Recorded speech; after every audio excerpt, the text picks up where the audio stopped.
মঙ্গলবার কলকাতার শহীদ মিনারে শহীদ দিবসের কর্মসূচিতে যোগ দিতে যাওয়ার পথে দুর্গাপুর রেল স্টেশনে বিজেপি ও কংগ্রেস কর্মী সমর্থকদের মধ্যে স্লোগানকে কেন্দ্র করে উত্তেজনা ছড়ায়।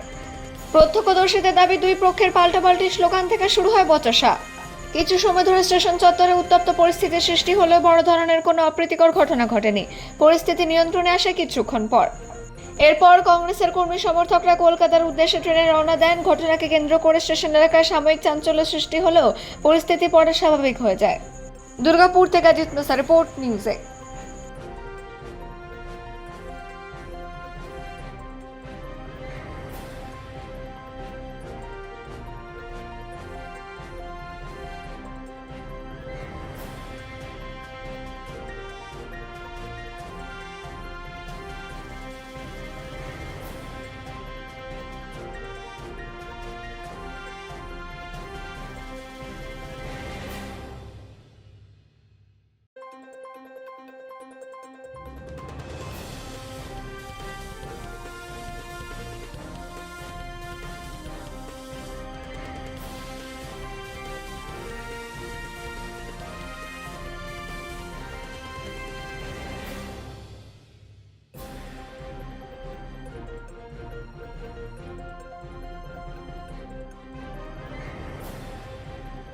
আজকে আমরা যখন ওখানে স্টেশনের বাইরে এসে সবাই যাত্রী সবাই একসাথে আমরা যাবো 21শে জুলাই আমরা কলকাতা যাবো। আমাদের সভাপতি ডাক দিয়েছে শহীদ মিনার চলো, সেই জন্য আমরা এখানে এসে উপস্থিত হয়েছে। ওরা আমাদেরকে ঠেলে বার করে দিচ্ছে স্টেশন থেকে, বলে আপনারা এখানে দাঁড়াবেন না। কেন? এরা হচ্ছে বিজেপিরই। পরে আমরা জানতে পারলাম যে এরা বিজেপির গুন্ডা বাহিনী। রীতিমতো তারপরে একজন মহিলা এলো, সেই মহিলা আমাকে টেনে ধরে বার করে দিল। দিয়ে আমরা হাল ছাড়িনি। আমরা যখন স্লোগান সার্চ করেছি এবং অনেক পরে পুলিশ এসেছে আমাদেরকে তারপরে কি নাম আপনার? গোপা মুখার্জি।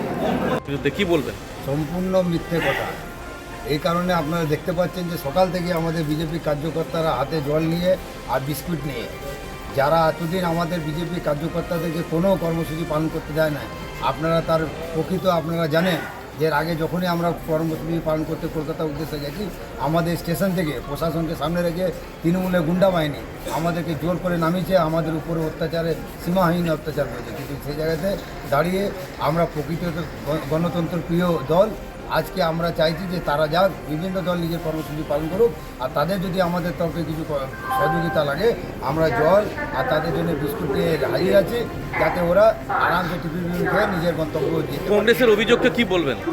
কংগ্রেসের অভিযোগ এমন কিছু নেই। আপনারা তো দেখতে পাচ্ছেন এখানে মমতাদি আলাদা, আর দিল্লিতে গিয়ে দেখছেন কংগ্রেস আর তৃণমূল একসাথে বৈঠক করছে। বর্তমানে কংগ্রেস আর তৃণমূল একই হয়ে গেছে। আজকে যারা কংগ্রেস নিজেকে বলতে চাইছে, তারা তৃণমূলের লোক কংগ্রেসের ঝান্ডা নিয়ে আর কলকাতা যাচ্ছে। বর্তমান যারা শাসক দল, যারা আজকে 2.5 মাস হয়নি ক্ষমতায় এসছে, তারাও আজকে কংগ্রেস কর্মীদের বাধা দান করে তারা আজকে স্টেশনের বাইরে কংগ্রেস কর্মীদের মারধর করেছে। তারা আসতে দেবে না এবং তাদের এমএলএরা ফোন বন্ধ করে বসে আছে। একদম বিজেপির হুলিগান। আর এতদিন তৃণমূলের হুলিগান ছিল, এখন সেই লোকগুলো জার্সি বদল করে ওয়াশিং মেশিনে বিজেপি পরিণত হয়েছে, গেরুয়া জার্সি পরে ভৈরব বাহিনী সনাতনীর নাম করে কংগ্রেসীদের আটকাচ্ছে। স্টেশনে কি ঢোকার মুখে বাধা দিল? স্টেশনে ঢোকার মুখেই একদম বাইরেটাতে মহিলাদের উপরে এই মহিলাদের মারধর করেছে। শুধু কি বললো তারা? তাদের বক্তব্য তারা কলকাতায় যেতে দেবে না, কলকাতায় যেতে দেবে না, শহীদ তর্পণ করতে দেবে না। বলছে কালকে যান, আজকে যাওয়া যাবে না। কলকাতা রাজপথ আজকে দখল করতে দেওয়া যাবে না। আমরা তাদের বাধাকে অতিক্রম করে এসেছি এবং আমরা দীর্ঘক্ষণ প্রশাসনকে ফোন করেছি। প্রশাসনের কোনো